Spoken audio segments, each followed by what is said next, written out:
DGRTANG, c'est une régie financière provinciale et qui est régie aussi par la loi. C'est-à-dire c'est à partir de la décentralisation que le législateur avait vu que non, pour que les provinces se développent aussi, au lieu d'attendre les 40% de rétrocession, il fallait aussi qu'il y ait des régies financières provinciales. Nous avons aussi des régies financières nationales, telles que la DGRAD, qui recouvre les taxes à caractère national. Nous avons la DGI, qui recouvre les impôts à caractère national. Nous avons aussi la douane et accises, qui recouvre aussi les taxes au niveau de la douane. C'est la régie financière aussi nationale.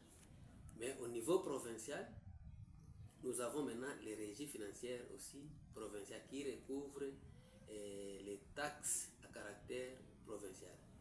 C'est-à-dire chaque province a une régie financière qui a aussi un nom qui correspond aussi à sa province. Tel qu'ici chez nous, Tanganyika, nous avons DGRTANG qui signifie Direction Générale des Recettes du Tanganyika.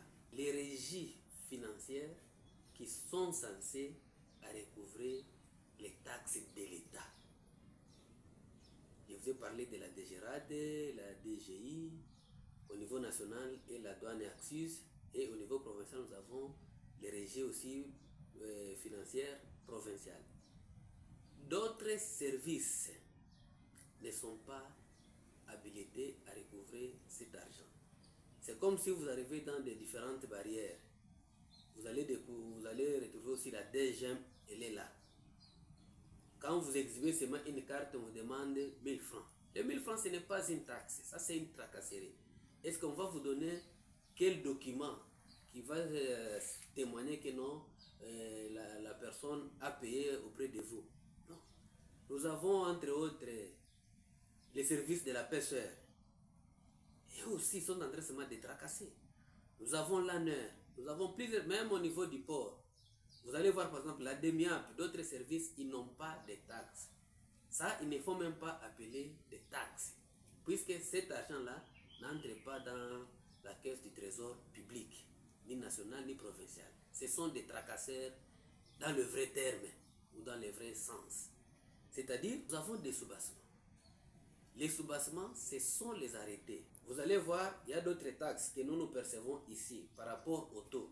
Ce n'est pas de la même façon à Lubumbashi ou à Kinshasa. Voir, c'est convenir la société civile qui représente la population, la FEC qui représente les opérateurs économiques, l'Assemblée provinciale, elle aussi, qui est toujours l'émanation de la population. Maintenant, quand ils se conviennent, non, les assiétifs vont commencer à tel taux. À ce moment-là, maintenant, les ministres concernés vont maintenant signer les arrêtés provinciaux. C'est sur base de ces arrêtés-là que nous percevons l'argent. Le plus souvent, la DGRTANG, dans sa mission, elle est en train de sensibiliser la population. Là, vous allez voir à chaque fois, avant de passer au recouvrement, nous lançons même des communiqués dans des différentes chaînes locales ici à Kalemi. Même nous-mêmes, nous nous donnons même l'audace d'aller vers les ACGT, on les sensibilise. Même parfois, nous organisons même des émissions avec vous, les professionnels des médias. Même des caravanes motorisées, nous les organisons ici. C'est-à-dire la population est tellement informée. Pour la population, pourquoi la population ne paye pas la taxe? Il y a deux raisons. La première raison, c'est l'incivisme, donc je peux dire l'incivisme fiscal. C'est-à-dire la population n'a pas cette culture fiscale. La deuxième raison, quand quelqu'un paye une taxe, la taxe doit toujours avoir une contrepartie. C'est-à-dire, nous payons la taxe, nous entendons de l'exécutif quelque chose, soit la réhabilitation des routes, soit la réduction de l'insécurité, beaucoup de choses selon les programmes que l'exécutif peut programmer. Là, à ce moment-là, c'est ce qui bloque un peu que la population n'arrive pas à payer les taxes.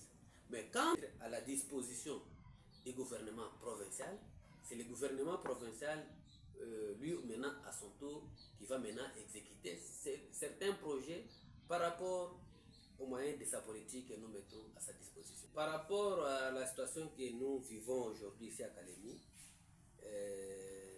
celle d'une catastrophe naturelle, il y a déjà certains quartiers là où on les a mis d'abord à côté. Par exemple, les quartiers d'Ave, pour les impôts fonciers, c'est difficile puisque le quartier est déjà inondé. Nous avons même certains endroits là, on ne doit pas aller là, même pour vendre, ça devient compliqué. Il y a certains quartiers là, mais ce n'est pas à notre niveau de faire quoi, d'exonérer. C'est-à-dire la FEC qui écrit maintenant au ministère des Finances. Maintenant, à partir du ministère des Finances, là, on écrit maintenant l'exonération. Au lieu que ces gens-là, quand ça va sécher, les agents commencent maintenant à aller là-bas, que non, vous n'avez pas payé, vous n'avez pas fait ceci, cela.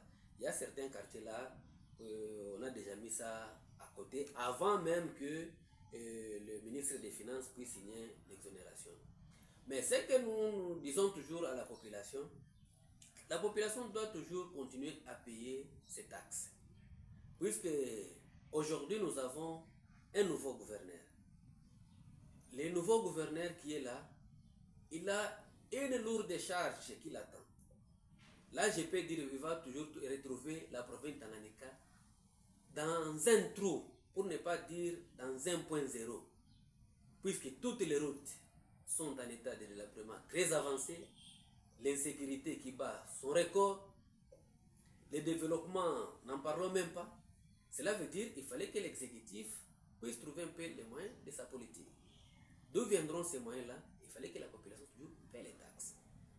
Si les autres qui étaient auparavant ne faisaient rien, je crois avec l'actuel, là nous espérons, puisque là c'est tout le monde qui met quand même l'espoir au nouveau gouverneur. Je crois qu'il va pouvoir répondre aux besoins de cette population.